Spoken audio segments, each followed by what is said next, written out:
आज का ये दिन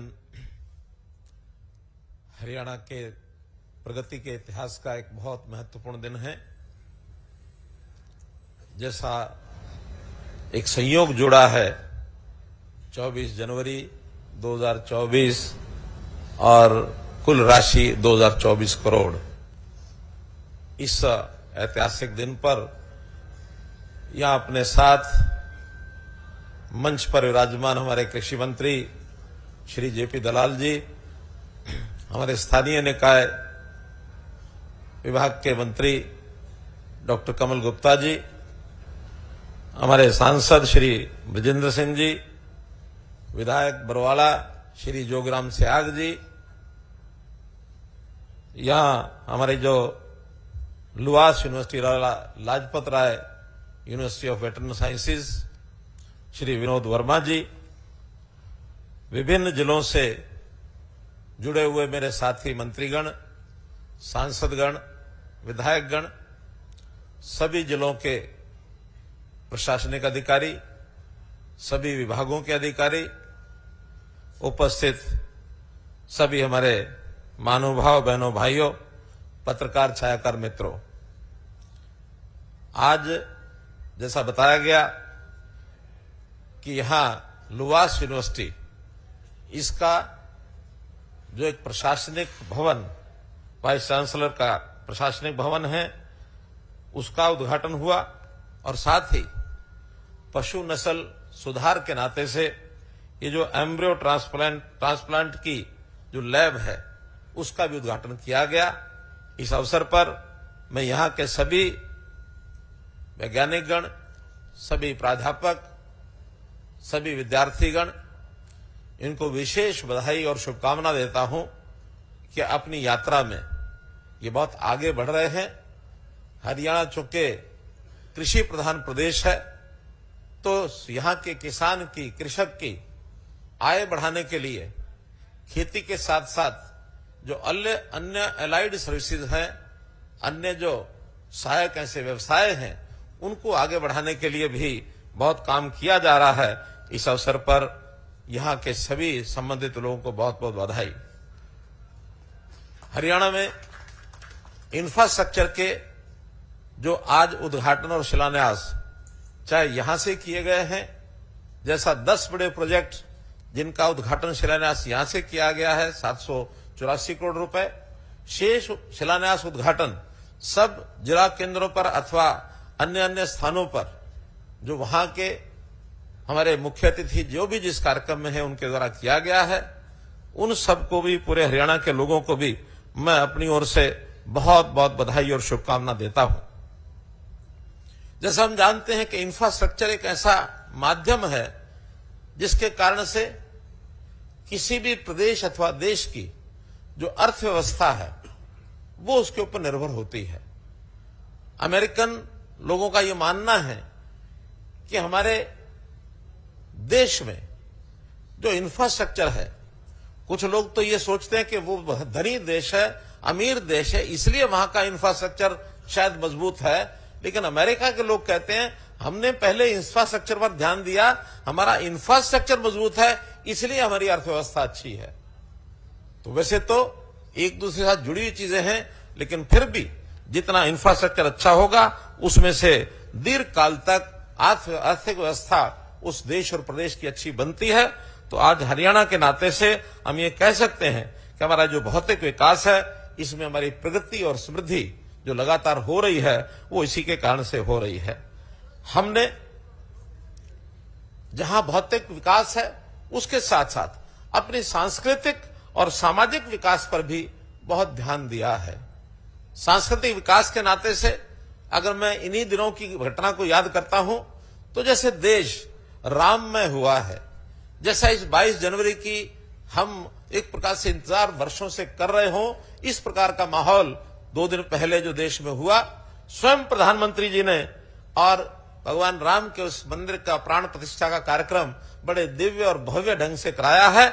उससे एक प्रकार से देश की जनता में एक उल्लास, एक उत्साह ये दौड़ा है, ये बढ़ा है। प्रधानमंत्री जी एक विकास पुरुष के नाते से मैं ये भी कहूंगा कि वो एक आध्यात्मिक व्यक्ति भी है। यानी जैसे हम सुन रहे थे कि इस शिलान्यास और इस जो कार्यक्रम हुआ अपना अयोध्या में, इस प्राण प्रतिष्ठा के कार्यक्रम से पूर्व शामिल होने से पहले 11 दिन का लंबा उपवास ये उन्होंने किया है। तपोबल के साथ ही ये काम संभव होता है, सामान्य व्यक्ति इसको कर नहीं सकता है। तो इस प्रकार से इस कार्यक्रम के माध्यम से हमारी जो नई पीढ़ियों को जिस प्रकार का ये उत्साहपूर्वक एक इस कार्यक्रम के माध्यम से और जैसा एक उत्साह मिला है, ऊर्जा मिली है, ये हमारे इस काम को आगे बढ़ाने में पीछे नहीं छोड़ेगा। मैं पुनः आज के इस शिलान्यास के कार्यक्रम के ऊपर आता हूं, जिसमें 76 योजनाएं ऐसी हैं जिनका शिलान्यास का कार्यक्रम हुआ। 1338 करोड़ रुपए की उनकी लागत हुई है और ऐसे ही 76 परियोजनाओं का उद्घाटन भी हुआ है जिसका 686 करोड़ रुपए का और उस पर लागत आई है। तो इन कार्यक्रमों के माध्यम से हम पूरे प्रदेश में एक ये संदेश देने में सफल हो रहे हैं कि विकास हमारे लिए बहुत महत्वपूर्ण चीज है। आज ऑनलाइन ये कार्यक्रम जो किया है कोई पहली बार नहीं किया है। वास्तव में तो कोविड का समय एक ऐसा समय आया था जब ये नई राह कोविड ने हमको दिखा दी थी, क्योंकि इतने सारे प्रोजेक्ट स्वयं उपस्थित होकर के वहां उद्घाटन शिलान्यास करने का समय भी बहुत लगता है, साधन बहुत लगते हैं। तो हमने 2019 में पहली बार ये जो कार्यक्रम किया था उद्घाटन शिलान्यास का, जिसमें से 209 प्रोजेक्ट 4000 करोड़ रुपए के उसने में किए थे और लगातार ये 8वां कार्यक्रम हमारा है ऑनलाइन शिलान्यास उद्घाटन का। और अगर 8 कार्यक्रमों का मैं कुल संख्या आपको बताता हूं तो 7 कार्यक्रम पहले जो हुए 1459 प्रोजेक्ट जिनकी कुल राशि 15,091 करोड़, इतने बड़े कार्यक्रम हमने किए हैं, जिसमें आज 8वां कार्यक्रम और जुड़ गया है जो 2024 करोड़ रुपए का ये जुड़ा है। तो इस कारण से हम अपनी जो विकास की गति है उसको बराबर आगे बढ़ा पाए हैं। आज जिन 19 जिलों में इस उद्घाटन और शिलान्यास के कार्यक्रम हुए हैं उसमें उल्लेख करना चाहूंगा गुरुग्राम, जहां आज 42 प्रोजेक्ट, सबसे बड़ी संख्या वहां हुई है। भले प्रोजेक्ट छोटे थे लेकिन सबसे बड़ी संख्या गुरुग्राम जिले की रही है। और राशि के नाते से फरीदाबाद 270 करोड़ रुपए, फतेहाबाद 268 करोड़ रुपए, हिसार 156 करोड़ रुपए। तो उल्लेखनीय जिलों में इनकी जो गिनती है वो सब होती है। हमने इस मजबूत इंफ्रास्ट्रक्चर के लिए प्रदेश में कुछ विशेष प्रकार की व्यवस्थाएं भी की हैं ताकि हमारे जो काम हैं उनकी गति वो लगातार बनी रहे, उस गति में कोई व्यवधान न पड़े।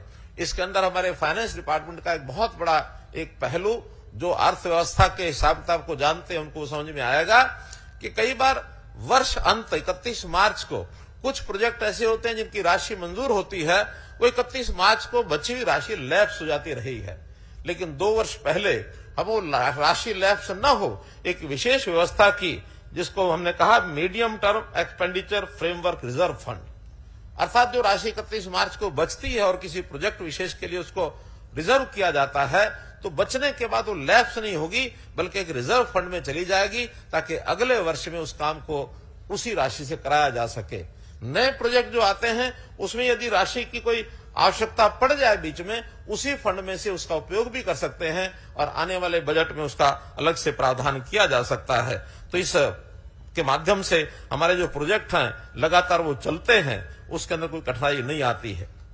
पूरे प्रदेश का एक समान विकास 2014 में सत्ता संभालने से पहले ही हमने कहा था हरियाणा एक, हरियाणवी एक। कभी हमने इस प्रकार का कभी दुविधा नहीं मन में आई है कि किसी विशेष जिले का, किसी विशेष इलाके का विकास ज्यादा होना चाहिए, चाहे वो नूंह जिला हो, सिरसा जिला हो अथवा पंचकुला जिला हो, फरीदाबाद गुरुग्राम हो, करनाल हो, रोहतक हो, भिवानी हो, हिसार हो, कोई भी जिला। इन सब जिलों में जहां जितनी आवश्यकता वहां से आई है, वहां की डिमांड्स आई हैं अथवा डिमांड नहीं भी आती है, तो मैपिंग के आधार पर जहां जिस चीज की आवश्यकता है हम अपने आप उन कामों को कराने के लिए आगे बढ़ते हैं। अभी पिछले दिनों में हमने शिक्षा विभाग के जो विद्यालय हैं, महाविद्यालय हैं, जहां जहां आवश्यकता लगी 20 किलोमीटर दायरे के अंदर एक कॉलेज जरूर होना चाहिए, हमने बिना किसी की डिमांड के भी ऐसे लगभग 70 कॉलेज पिछले वर्षों में खोले हैं और उसमें भी महिला शिक्षा, इसके ऊपर ज्यादा ध्यान दिया है। अभी इस बार हम स्पोर्ट्स डिपार्टमेंट की मैपिंग करा करके और उस कमी को, जहां कहीं कमी है, हालांकि स्पोर्ट्स में हमारा स्थान बहुत अच्छा है, प्रदेश का कहीं पीछे नहीं है, लेकिन फिर भी और आगे बढ़ने के लिए जहां कहीं किसी खेल की ज्यादा आवश्यकता समझे या वहां की रुचि समझते हैं लोगों की, उन स्थानों के ऊपर खेलों का इंफ्रास्ट्रक्चर पूरा होना चाहिए। अभी 10 किलोमीटर दायरे के अंदर कोई ना कोई खेल का एक अवसर जरूर मिल जाए खिलाड़ियों को।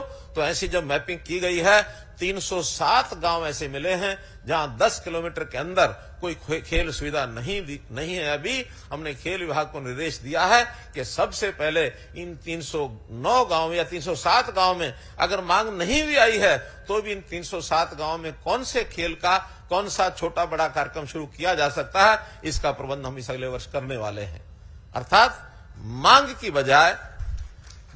की बजाय जरूरत के हिसाब से इनका विकास हो, ऐसे हमारे करने की जो कार्य पद्धति है इसकी काफी सराहना भी हो रही है और बहुत लोग इसके लिए आगे भी बहुत प्रांत हमारी इन योजनाओं को और आगे प्रश्यू भी कर रहे हैं।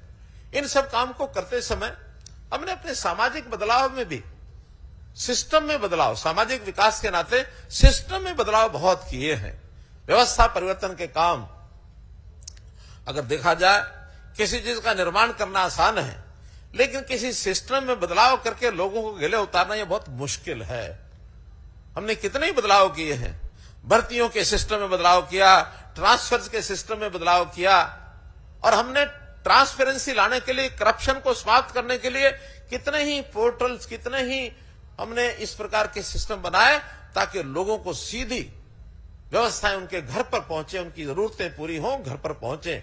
और सबसे बड़ा काम आपने देखा है, हमने जो पूरे समाज का डाटा इकट्ठा करने के लिए 71 लाख परिवार हमारे एक खाते में हमारे पास आ जाए, परिवार पहचान पत्र, एक यूनिक ऐसा काम किया है जो किसी प्रदेश ने, किसी देश ने आज तक नहीं किया है। किसी एक व्यक्ति की पहचान तो आधार के हिसाब से बहुत वर्ष पहले हो गई थी, लेकिन किसी परिवार को एक साथ उसकी जानकारियां सब हमारे पास उपलब्ध हो, क्योंकि हमारा सामाजिक सिस्टम ऐसा है, परिवार आधारित है। उस परिवार में बुजुर्ग भी हैं, बच्चे भी हैं, महिलाएं भी हैं, पुरुष भी हैं, नौजवान हैं, पढ़ने वाले हैं, रोजगार, बेरोजगार, खेती, अस्वस्थ, किसी न किसी व्यक्ति की कोई ना कोई विशेषता हो या तकलीफ हो, वो सब एक साथ हमको पता लग जाए ताकि आवश्यकता अनुसार हम सब की योजना एक साथ बना सकें। आज बेरोजगारी के बारे में बहुत चर्चाएं विपक्ष के लोग करते रहते हैं। 2% से लेकर के और 35% तक आंकड़ा उनका चलता है। जब मन में आए 2% आ गया, जब मन में आए 20% आ गया, मन में आए 35% आ गया। कोई ऐसी जादू की छड़ी हमारे पास नहीं है कि 35% से अब विपक्ष के लोगों ने 9% बोलना शुरू कर दिया।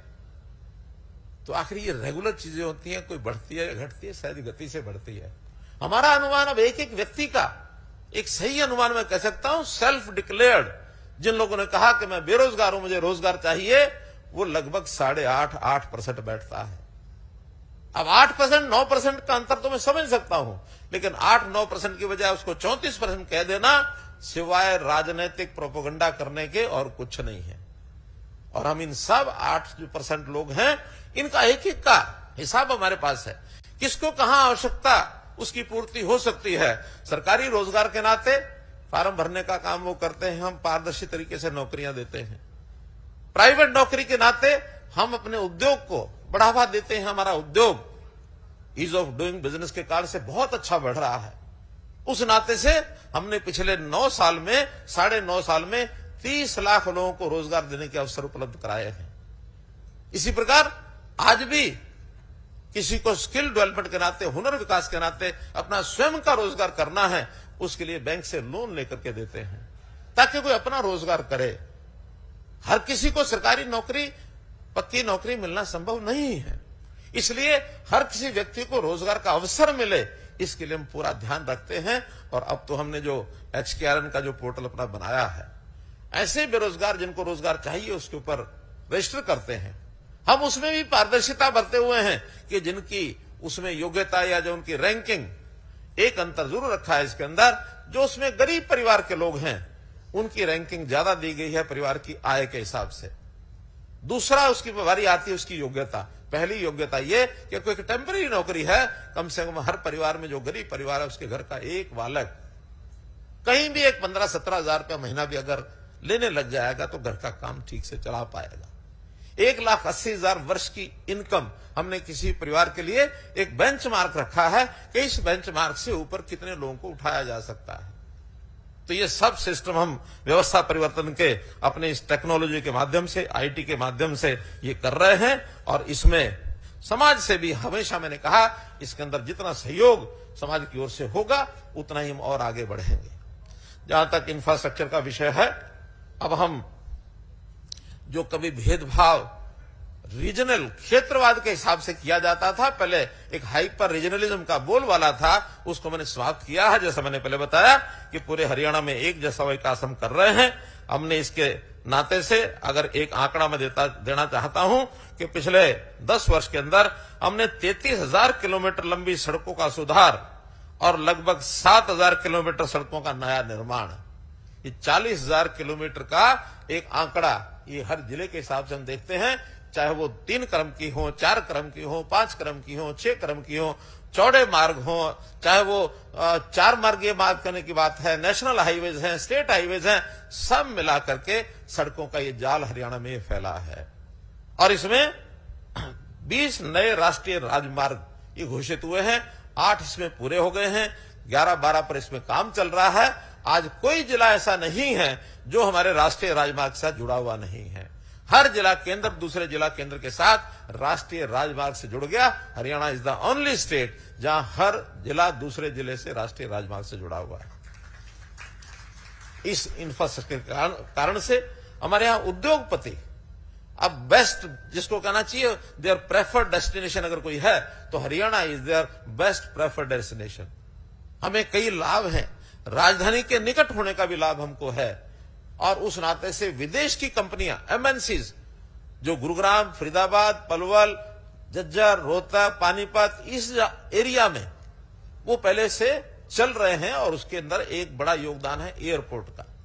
हम हिसार के लोग सौभाग्यशाली हैं कि हरियाणा का अगला एकमात्र एयरपोर्ट जो अपना बनने वाला है वो हिसार का एयरपोर्ट बनने वाला है। तो हिसार का एयरपोर्ट जैसे आगे बढ़ रहा है, वैसे हिसार और इसके आसपास अब लोगों की नजरें ये आ गई हैं। हमारे पास बहुत बड़ी डिमांड आ गई है कि हिसार के आसपास आप हमको जमीन उपलब्ध कराइए, और हम बड़े इंडस्ट्रियल कोई जो प्रोजेक्ट्स हैं वो लाने के लिए तैयार हैं। डेवलपमेंट प्लान अलग से हिसार की तैयार की जा रही है, अग्रोहा की तैयार की जा रही है, हांसी की तैयार की जा रही है, जीटी रोड के आसपास। और अब बहुत जल्दी ये जो रेलवे लाइन रोहतक से हांसी अब कंप्लीट हो गई है, रेल मंत्री जी बहुत जल्दी इसका उद्घाटन करेंगे ताकि सीधा दिल्ली के साथ हिसार के लोग हांसी से रोहतक और दिल्ली इस नाते से फास्ट ट्रेन के साथ जुड़ जाएं, तो उसी नाते से एयरपोर्ट की एक प्रकार से उसमें सुविधा जरूर होगी। तो आज के इस अवसर पर कुछ प्रोजेक्ट्स की अगर जानकारी आपको देनी हो तो मैं इतना ही दे सकता हूं कि ईस्टर्न डेडिकेटेड फ्रेट कॉरिडोर जो 72 किलोमीटर लंबा है, उसके कारण से हमारा जो उद्योग है वो उसमें आगे बढ़ रहा है। हमने जो western dedicated freight corridor 506 kilometre लंबा, वो अलग से जो ईस्ट वेस्ट को जोड़ता है, और एक वेस्ट और हमारे इस वेस्ट और साउथ को जोड़ता है, इस प्रकार से 2 ये डेडिकेटेड फ्रेट कॉरिडोर इनके बनने से हरियाणा में से दोनों होकर निकलेंगे। इसका बहुत बड़ा लाभ होने वाला है। हमारी केएमपी रोड, इसका अपने आप में लाभ हुआ।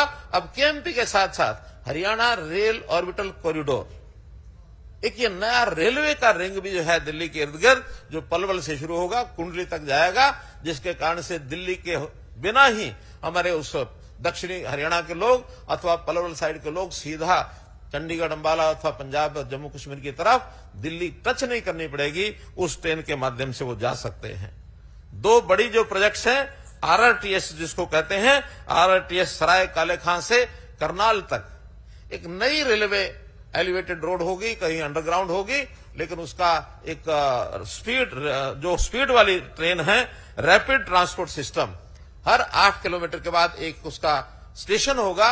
मेट्रो से थोड़ा सा अलग प्रकार से और गति वाली ट्रेन ये होने वाली है। ऐसी दूसरी एक ट्रेन जो है आरआरटीएस, वो सराय काले खां से अलवर राजस्थान की तरफ वाया गुरुग्राम रेवाड़ी जिला ये जिले और उस एरिया में जो उद्योगपति हैं उनको उसका लाभ मिलने वाला है। तो RRTS भी अपने आप में एक बहुत बड़ा उपयोगी ये कार्यक्रम होने वाला है। जैसे रेलवे लाइंस हैं, इनके ऊपर ऊपरगामी पुल और अंडर ब्रिज ये भी बड़ी संख्या में बने हैं। और भी रेलवे विभाग की ओर से हमको एक ऑफर है, हरियाणा की जहां रेलवे लाइन का खास करके स्टेट हाईवेज, नेशनल हाईवेज और डिस्ट्रिक्ट रोड्स, इनमें जो फाटक हैं उनकी बजाय जहां अंडरपास की आवश्यकता अंडरपास बनाने के लिए और जहां ओवरब्रिज की आवश्यकता ओवरब्रिज बनाने के लिए छूट मिल गई है। अब अगले समय में कोई ऐसा district road, state highway, national highway नहीं रहेगा जिसके ऊपर कोई फाटक आएगा। तो इस नाते से ये बड़ा कार्यक्रम इसको हम पूरा करने वाले हैं। रेलवे फैक्ट्री हमें पता ही है, रेल कोच फैक्ट्री सोनीपत के अंदर 161 करोड़ रुपए एकड़ में जो बनाई गई है, वहां नए रेल कोचेज ये इस प्रकार से बनाने का प्रावधान शुरू हो गया है। और ये एकमात्र ऐसी रेल कोच फैक्ट्री होगी जहां आज की जो मेट्रो चलती है उनके लिए नए डिब्बे अब यहां बनने शुरू हो जाएंगे, तो उसका भी हमको लाभ मिलेगा। हमने शिक्षा के क्षेत्र में भी खास करके स्वास्थ्य और मेडिकल एजुकेशन के नाते, जैसा हमको मालूम है कि प्रदेश भर में जब हमने सरकार संभाली थी सिर्फ 6 मेडिकल कॉलेज उस समय चल रहे थे। आज 15 मेडिकल कॉलेज चालू स्थिति में हैं और अगले आने वाले समय में अभी 5 नए मेडिकल कॉलेज निर्माणाधीन हैं, 6 नए मेडिकल कॉलेज खोलने की प्रक्रिया चालू हो चुकी है, जमीन उनकी ले जा चुकी है।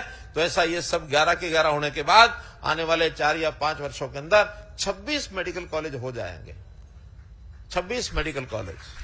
और जो हमने संकल्प लिया था 2015 में हर जिले में एक मेडिकल कॉलेज होना चाहिए, वो एक प्रकार से निर्माणाधीन और योजना वाले सब मिला लें, तो वो संकल्प हमारा पूरा हो गया है। अब इस प्रक्रिया को चालू होने के बाद जब सभी मेडिकल कॉलेज बन जाएंगे, तो जिस हरियाणा के अंदर 2014 में 700 MBBS के स्टूडेंट्स एडमिशन होता था, वहां 3500 मेडिकल स्टूडेंट्स जो है एडमिशन ले सकेंगे 5 टाइम्स।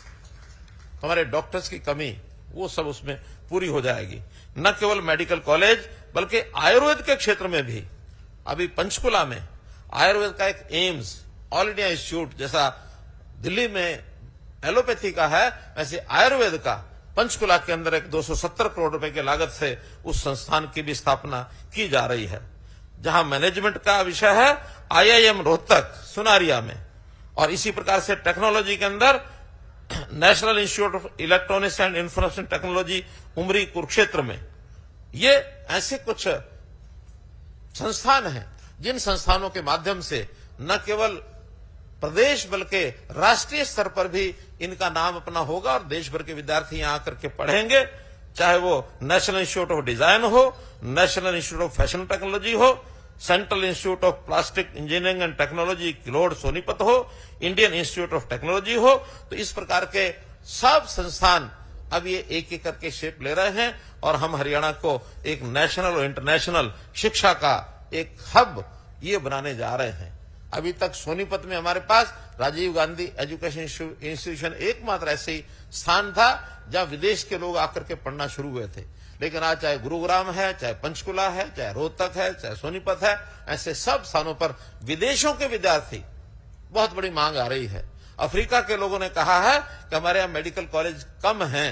अभी तंजानिया की वहां की एम्बेसडर मिल गई थी, महिला एम्बेसडर हैं, वो कहने लगे हमारा तंजानिया की आबादी हरियाणा के लगभग बराबर है, लेकिन हमारे यहाँ सिर्फ 2 मेडिकल कॉलेज हैं और आपके यहाँ 15 आज चल रहे हैं और आगे जब 26 हो जाएंगे, हम चाहेंगे कि हमारे यहाँ से भी और मेडिकल कॉलेज के छात्र आप यहाँ हरियाणा में पढ़ाइए। तो आज देश और दुनिया के साथ भी इन चीजों में आदान प्रदान हम लोग कर रहे हैं। तो मित्रों, बताने कहने के लिए बहुत कुछ है, लेकिन मैं तो इतना ही कहूंगा कि अब डबल इंजन की हमारी सरकार लगातार प्रगति के पथ पर है। हम जहां जहां इंफ्रास्ट्रक्चर पर ध्यान देते हैं, वहां सामाजिक क्षेत्र में बदलाव और समाज का जीवन कैसे खुशहाल हो, ईज ऑफ लिविंग, इस नाते से इन चीजों पर काम कर रहे हैं। और व्यक्ति के परिवार के खुशहाली के लिए केवल इंफ्रास्ट्रक्चर से काम नहीं चलता है, केवल पैसे से काम नहीं चलता है, बल्कि उसका जीवन सुखी हो, उसके जीवन में हौच-पौच ना हो और उसका जीवन का जो स्तर है ऊंचा हो, बाधाओं से विहीन हो। इन सब बातों की ओर हम ध्यान कर रहे हैं। मैं समझता हूं आज के इस दिन जितने भी हमने ये प्रोजेक्ट, चाहे वो इंफ्रास्ट्रक्चर के रहे हैं, चाहे वो हमारी सेवाओं और योजनाओं के नाते से कुछ चीजें आगे बढ़ाई जा रही हैं, इन सब का हमको आने वाले वर्ष में लाभ होगा और हम युग बदल की ओर आगे बढ़ रहे हैं। जैसा परसों के दिन बहुत नेताओं ने जो भाषण दिए, उनका कि देखिए अब युग परिवर्तन का ये विषय है। आज 22 जनवरी के उस दिन को नए युग के परिवर्तन का पहला दिन मान करके आगे बढ़ेंगे तो एक आशाओं भरा, एक खुशहाली भरा, एक लोगों में एक ऊर्जा और उत्साह भरा एक नया युग शुरू हो रहा है। इस अवसर पर आपको बहुत बहुत बधाई, बहुत बहुत शुभकामनाएं।